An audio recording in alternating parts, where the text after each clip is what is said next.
Welcome to Queer AF, everybody! We welcome you! It's on the heater behind you. It's behind. Oh, yay. We have two mics because we have two hosts tonight. Yeah! Introducing my co-host for the evening, Kelly Thomas. The one and only! All right.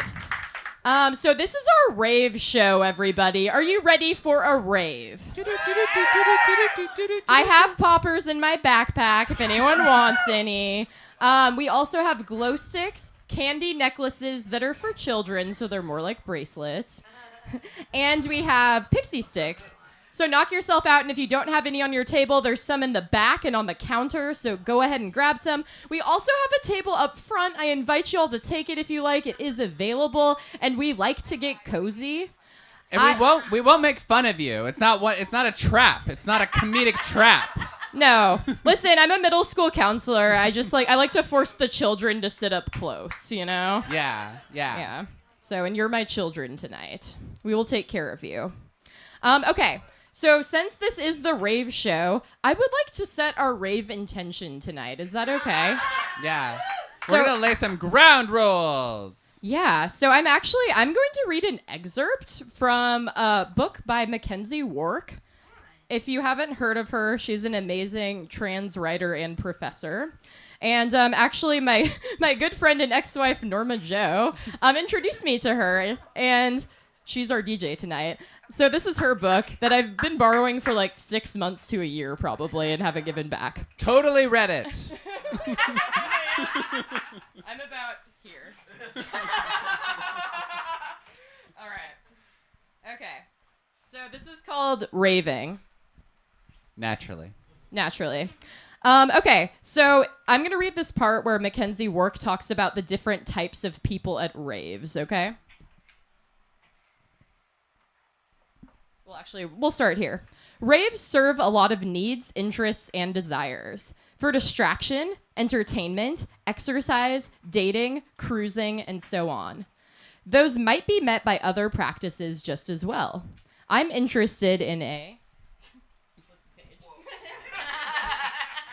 specific set of needs in a particular range of people for whom the rave itself is the need. Not interested in punishers.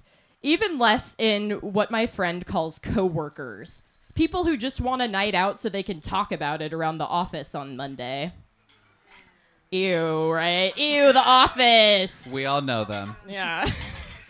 Having avoided the punishers, now we're stuck next to a coworker. He's into it, but a little too hard. Not that I'm judging. I know the feeling. But it makes it impossible to be dancing next to him. Hyper-fast, erratic movements. Throwing himself around like he's the only one here. We move again. Okay, so here's our intention, people. I'm interested in people for whom raving is a collaborative practice that makes it possible to endure this life. Can I get an amen? Amen. Yeah, I think we're just going to end there. Raving, because raving and comedy is a collaborative practice that makes it possible to endure this life.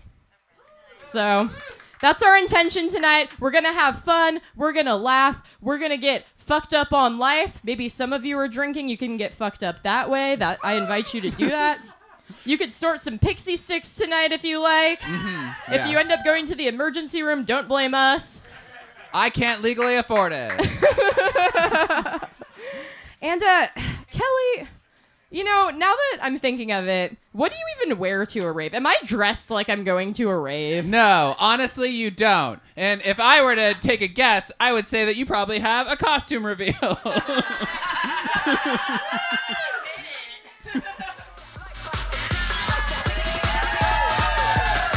Whoa, wait a second. You really have a costume reveal? No way! Are those pumas?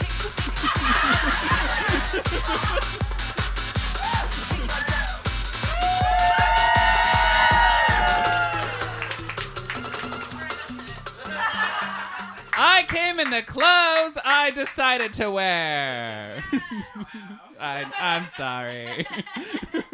Is that what you wear to the rave? This is what I wear to the rave. I just gotta throw my pants off stage. I wear a 6-piece suit to a rave.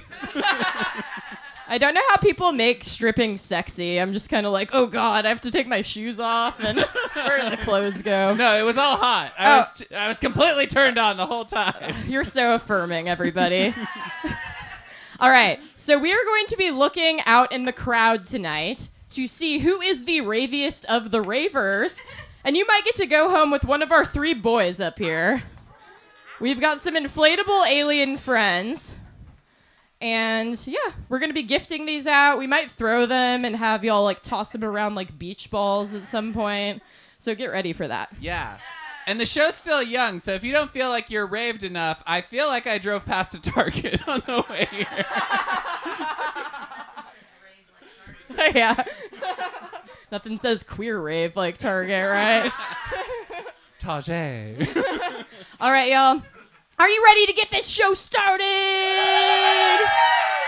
All right. So I'm going to start us off, and I'm going to kick you off the stage, Kelly. Okay, bye. Bye. She'll be back. Don't worry, everyone. All right. I'm going to make y'all listen to some church jokes, because what's ravier than church? Am I right? So clap your hands if you have religious trauma. I don't.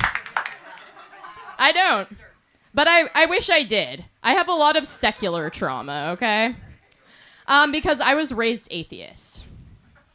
And, you know, it was really hard to rebel against my parents when they were atheists. I had to rebel by being a Christian. And be a Christian I did, okay? There's no rule book for that shit, though. There's no rule book for rebelling against atheist parents. It's hard. So, for instance, like, they would just buy me alcohol. So, you know, I did have the blood of Christ available, but I would have to sneak in the wafers. That was my little rebellion. I had a little snack in my pocket all the time. Yeah, so they would take me to concerts when I was a kid, like Green Day and Metallica. No, boring, right?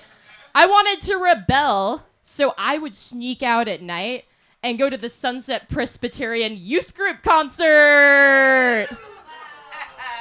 They were not happy about that.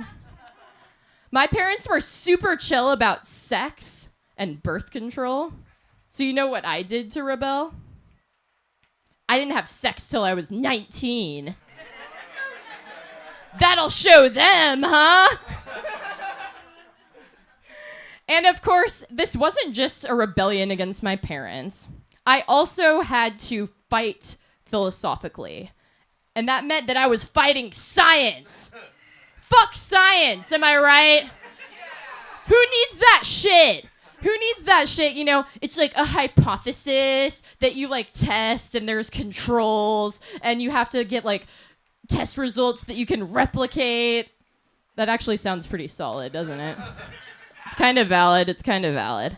Yeah. So, you know, I am so jealous of all you with the religious trauma, because I wasn't raised on wholesome shit like VeggieTales or Seventh Heaven.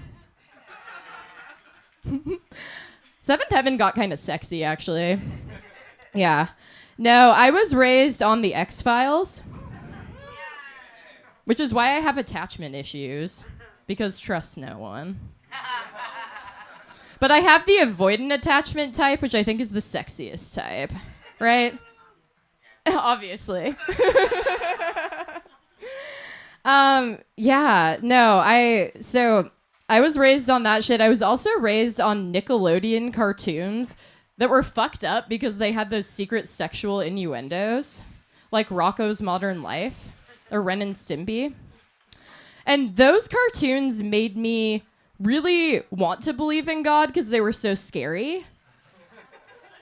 But I couldn't, because what kind of fucked up evil God would make cat dog? How does that thing shit? Am I right? Are you thinking about it now? Yeah, I guess to end on this religious note, I was very much like, if you can envision the type of kid I was like a James Dean, like, bona fide Christian, rebel without a church type, okay? I got straight A's. I had University of Oregon colored braces. I know. That's like the nerdiest shit about me. And I loved WWJD bracelets. They were like the coolest things to me. They were like those tattoo chokers to me. So coveted. All right, y'all. Thanks for listening to my fake religious trauma. All right. Are we ready for our next comedian?